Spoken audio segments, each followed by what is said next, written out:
Hello दोस्तों, आप सबका स्वागत है आपके अपने अकाउंटिंग चैनल पर जिसका नाम है पीएस कंप्यूटर्स इन अकाउंटिंग। दोस्तों, आज हम अकाउंटिंग की गोल्डन रूल्स ऑफ अकाउंट्स का चैप्टर पढ़ेंगे। दोस्तों, यह चैप्टर बहुत ही छोटा है परंतु अकाउंटिंग की दृष्टि से बहुत ही इम्पोर्टेंट है। दोस्तों, हमें कॉमर्स में कोई भी सब्जेक्ट पढ़ने से पहले अकाउंटिंग के बेसिक रूल्स पता होने चाहिए। टैली में भी कोई भी एंट्री करने से पहले हमें गोल्डन रूल्स ऑफ अकाउंट्स को जानना चाहिए। तो दोस्तों, आगे आइए देखते हैं हम कॉमर्स के लिए या टैली के लिए गोल्डन रूल्स ऑफ अकाउंट्स। दोस्तों, इसके लिए सबसे पहले हम जानते हैं कि अकाउंट्स या लेजर्स क्या होते हैं। दोस्तों, अकाउंट्स या लेजर्स को खाता कहते हैं। जैसे किसी व्यक्ति, वस्तु, सेवा, आय, व्यय आदि से संबंधित समस्त लेन देन को एक निश्चित स्थान पर हम रखते हैं और क्रम अनुसार और दिनांक के अनुसार उसे लिखने को खाता कहते हैं। व्यक्ति, वस्तु, सेवा, आय, व्यय सभी का खाता हम अलग अलग बनाते हैं। जैसे यहाँ पर देखिए दोस्तों, राजा मोबाइल स्टोर का एक खाता बना हुआ है जिसमें राजा मोबाइल स्टोर से कब कब हमने खरीदा है और कब कब उसे भुगतान किया है इसका पूरा डिटेल्स है। तो ये राजा मोबाइल स्टोर्स का एक खाता है। उसी प्रकार अंत में इसका योग भी हमको दिखाई देगा। 2,74,400 रुपये का सामान हमने इसे परचेज़ किया है, तो ये हमारा एक खाता हो गया। ठीक इसी प्रकार व्यक्ति, वस्तु, सेवा आदि सभी के खाते बनाए जाते हैं। दोस्तों, उसके बाद हम देखते हैं अकाउंटिंग में क्लासिफिकेशन ऑफ अकाउंट्स अर्थात खातों के प्रकार। खातों के प्रकार में सबसे पहला प्रकार आता है पर्सनल अकाउंट या व्यक्तिगत खाता। दोस्तों, उसके बाद दूसरा अकाउंट आता है वास्तविक या वस्तुगत खाता। उसके बाद तीसरे नंबर पर नॉमिनल या नाम मात्र खाता। दोस्तों, पर्सनल अकाउंट में हम किसी व्यक्ति के नाम वाले खाते को देखते हैं, जैसे राम का खाता, मोहन का खाता, मनोज का खाता, रमेश का खाता इत्यादि।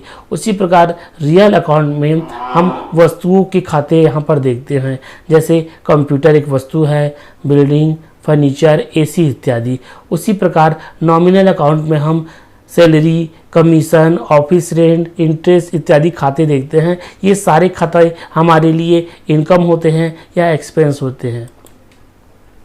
उसके बाद हम इन्हीं को डिटेल में देखते हैं। जैसे सबसे पहले पर्सनल अकाउंट या व्यक्तिगत खाता।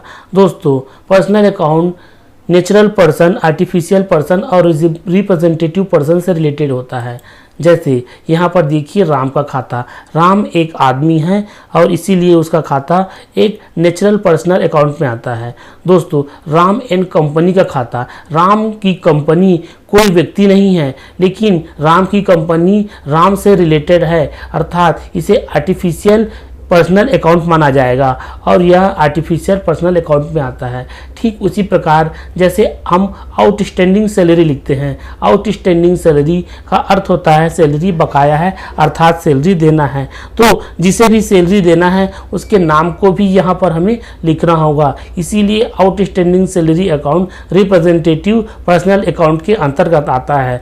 दोस्तों, उसी प्रकार है प्रीपेड इंश्योरेंस। प्रीपेड इंश्योरेंस में भी हमें कंपनी के नाम को लिखने की ज़रूरत होती है, इसीलिए यह भी रिप्रेजेंटेटिव पर्सनल अकाउंट के अंतर्गत आता है। उसी प्रकार अगले में रियल अकाउंट या वास्तविक या वस्तुगत खाता आता है। दोस्तों, वस्तुगत खाते में दो प्रकार के वस्तुगत खाते हो सकते हैं, टेंजिबल और इनटेंजिबल।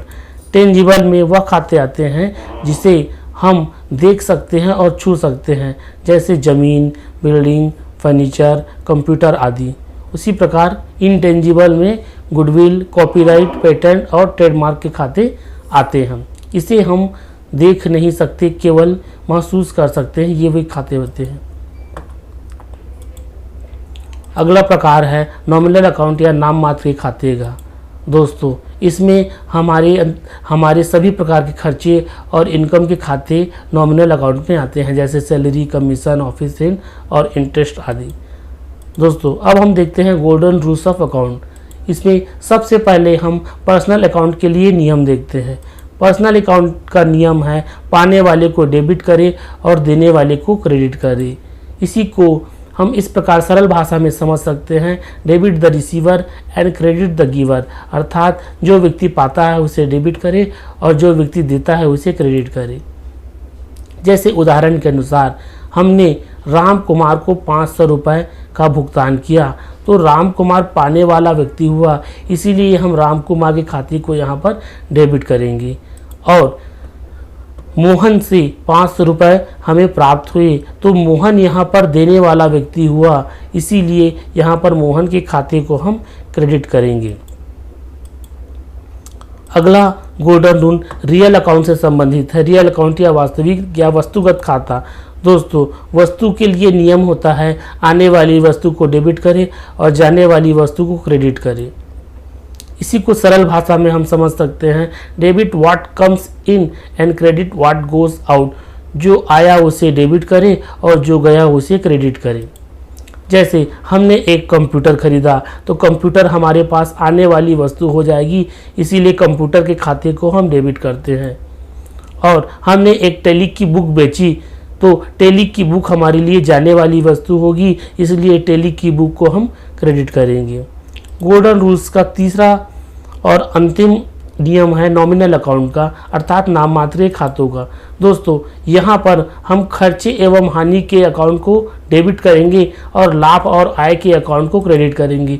इसे सरल शब्दों में ऐसे समझा जा सकता है, debit all expenses and losses and credit all income and gains. सभी प्रकार के खर्चे और हानियों को डेबिट करें और सभी प्रकार के आय और लाभ को क्रेडिट करें। जैसे एग्जाम्पल के रूप में हमने सैलरी पेड किया तो सैलरी हमारे लिए एक एक्सपेंस या एक खर्चा होगा, इसीलिए सैलरी के खाते को हम डेबिट करते हैं। और हमें ट्यूशन फीस प्राप्त हुआ, ट्यूशन फीस एक प्रकार का इनकम है, इसीलिए इनकम के खाते होने के कारण इसे हम क्रेडिट करेंगे। तो दोस्तों, आशा करता हूं कि आपको गोल्डन रूल्स ऑफ अकाउंट समझ में आ गया होगा। यदि किसी प्रकार की कोई भी परेशानी आपको है तो कमेंट बॉक्स में ज़रूर लिखें और हमारे इस चैनल को लाइक, सब्सक्राइब और शेयर ज़रूर करें। आगे की क्लासेस में हम अलग अलग प्रकार के वाउचर के बारे में जानकारी प्राप्त करेंगे। तो देखते रहिए आपका अपना चैनल और लाइक, शेयर और सब्सक्राइब करना बिल्कुल ना भूलें। धन्यवाद।